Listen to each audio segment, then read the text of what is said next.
మొన్న నేను అరుణాచలం వెళ్ళాను. సో దీని మీద నేను ఒక వీడియోలో కూడా వివరంగా అసలు ఈ గిరి ప్రదక్షిణ ఎలా చెయ్యాలి, సో ముందుగా భూతనారాయణుడు ఆలయము, తరువాత మీకు వినాయకుడి విగ్రహం, అంటే ఇంకా 2 విగ్రహాలు ఉంటాయి, అన్నామలై ఉన్నామలై ఆలయాలు, తరువాత రాజగోపురం, అంటే 4 స్టేజెస్. దీని తరువాత మీరు గిరి ప్రదక్షిణ చెయ్యాలి అని ఆ వీడియోలో క్లియర్గా మాట్లాడారు. సో ఇప్పుడు వెళ్ళినప్పుడు అంటే మీలో చాలామంది, ఎందుకంటే మన తెలుగు వాళ్ళు ఎక్కడ చూసినా కనిపించారు, ఆశ్రమాలు కూడా ఉన్నాయి, పెద్ద పెద్ద ఆశ్రమాలు ఉన్నాయి. అలాంటిది మీరు వెళ్ళుంటారు, అంటే మీరు ఈ మైండ్ సెట్తో వెళ్ళారో నాకు తెలియదు. నేనైతే ఇవన్నీ గమనిస్తానండి, ఎందుకంటే ఎన్నోసార్లు వెళ్ళాను కాబట్టి.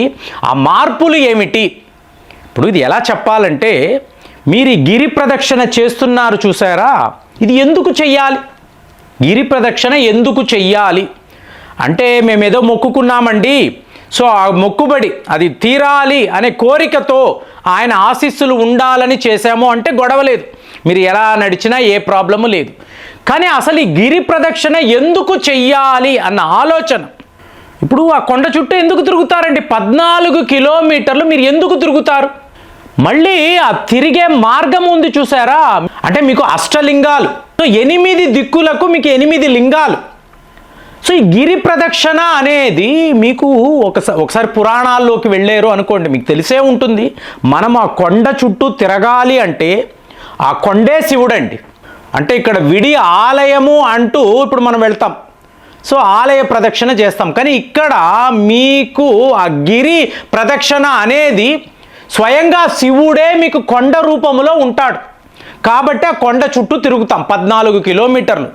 కానీ విచిత్రం చెప్పమంటారా, ఈ మార్గము ఉంది చూసారా, మనము తిరిగే ఈ అష్టలింగాల మార్గము మీకు ఒకప్పుడు పార్వతీదేవి, అంటే ఈ భూలోకం అంతా కూడా అంధకారములో నిండిపోయి ఫుల్ ఆఫ్ డార్క్నెస్, చీకటి, మీకు వెలుగు లేదు. సో శివుడు రావాలి, శివుడు వస్తే మీకు వెలుగు వస్తుంది.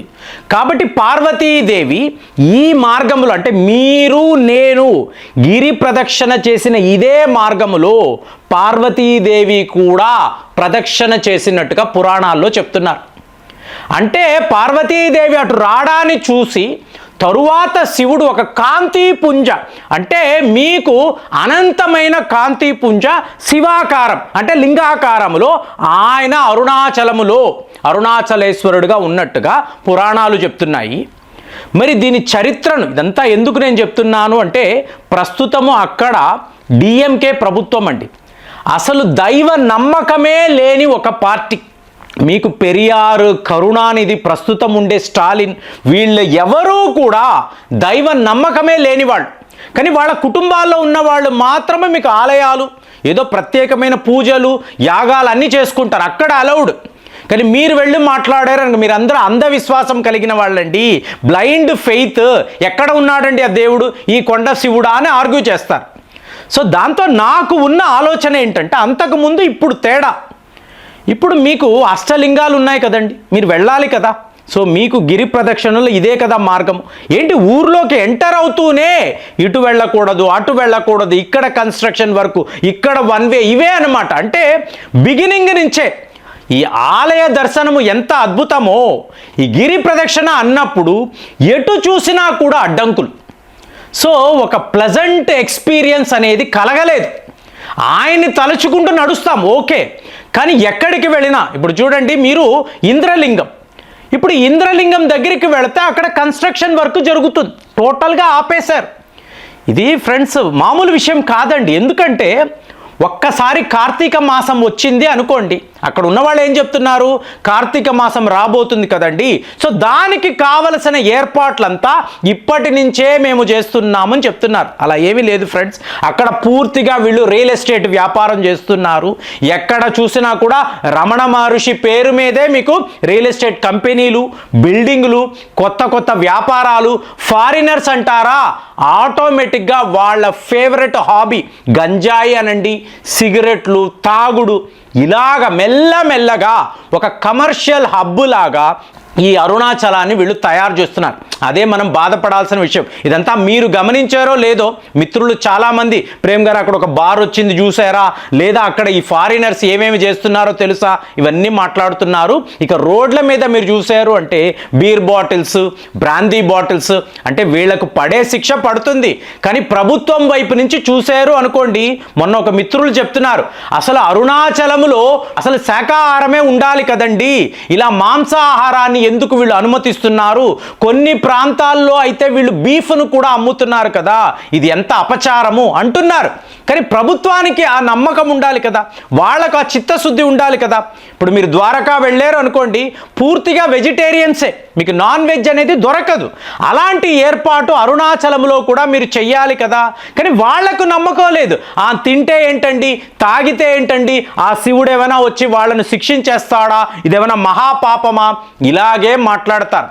కాబట్టి ఎటు వెళ్ళినా కూడా ఒక వాయులింగము అన్నాము అనుకోండి, అక్కడ ఒక వర్క్, మీరు వెళ్ళి దర్శనము లేదు అంటే మామూలుగా ఎలా చెప్తారంటే, ఏమండి రెనోవేషన్ కోసమే కదా, మీకు బాగుండాలనే కదా అంటే, మీరు ఒక లింగాన్ని సిద్ధము చేయాలండి. మీరు ఆ ప్రాంతాన్ని శుభ్రంగా అన్ని రెడీ చేసి తరువాత ఇంకొక దగ్గరికి వెళ్ళాలి.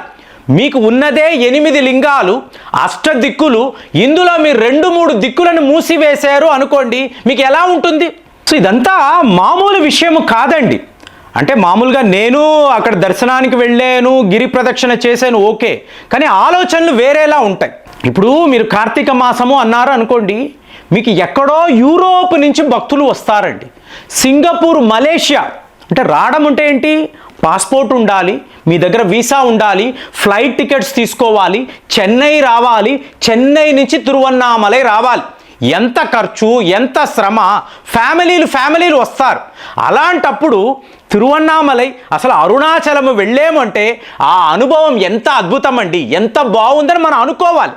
ఇప్పుడు మనలాంటి భారతదేశంలో నివసించే మనకే అబ్బా ఇక్కడికి వెళ్ళాము, ఇక్కడ ఏదో తవ్వకాలు చేసేస్తున్నారు, ఇటు మీరు రాకూడదు, ఈసారి ఇంద్రలింగం లేదు వెళ్ళిపోండి, సరే మీ కారు ఇటు వెళ్తుంది, లేదండి ఇది 1 వే, ఇటు వెళ్ళకూడదు వెనక్కి వెళ్ళండి, ఎటు చూసినా ట్రాఫిక్ జామ్, మీరు ముందుకు వెళ్ళలేరు, వెనక్కి రాలేరు, గంటల ట్రాఫిక్లో ఉంటే మీ భక్తి ఏమైపోవాలి, అసలు మీలో ఉండే ఆ ప్యాషన్ ఏమవ్వాలి, ఇదంతా గమనించాలి కదా.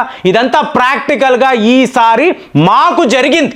మీకు గంట సేపు ట్రాఫిక్లో ఇరుక్కుపోయాము, ఎటు వెళ్ళడానికి లేదు, ముందుకు వెళితే ఇటు లేదండి అటు వెళ్ళండి అంటున్నారు, కారు వెళ్ళని ఒక మార్గము, ఎదురుగుండా ఇంకొక వాహనం వస్తే ఇక్కడ ఆగిపోవడము, ఎవరు ముందుకు వెళ్ళాలి, ఎవరు వెనక్కి వెళ్ళాలి, ఇన్ని సమస్యలు. మరి ఇదంతా మీరు గమనించారా?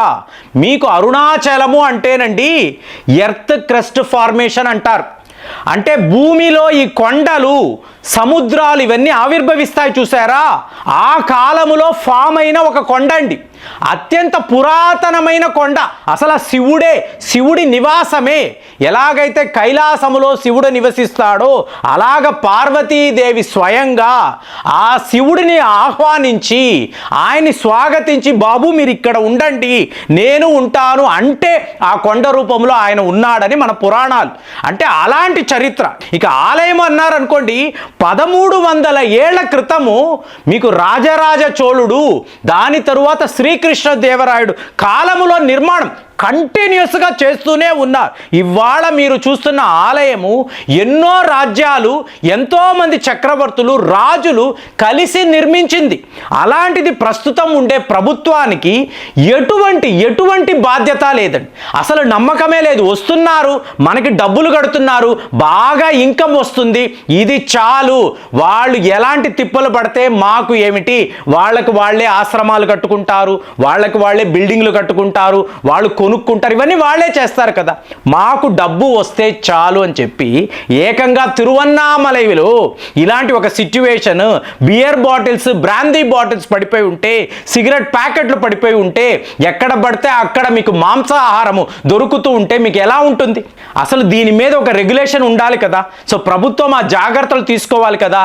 రేపు ఒక 100 మంది విదేశీయులు వస్తారు, అసలు ఆ తిరువన్నామలై అద్భుతం అనుకొని వచ్చినప్పుడు ఇలాంటివి చూసారు అనుకోండి, వాళ్ళకు ఒక మ్యాప్ ఉంటుంది కదండి, గైడ్ ఉంటాడు కదా, చెప్తాడు కదా. ఇప్పుడు నన్ను అడిగారు అనుకోండి, ఫస్ట్ మీరు ఇక్కడికి వెళ్ళాలి, సెకండ్ ఇక్కడ, థర్డ్ ఇక్కడ అని చెప్తాను కదా. మరి వెళ్ళినప్పుడు అక్కడ మీకు ఆ దర్శనము దొరకలేదు, ఎంత బాధపడతారు, ఎంత చీప్గా అనుకుంటారు.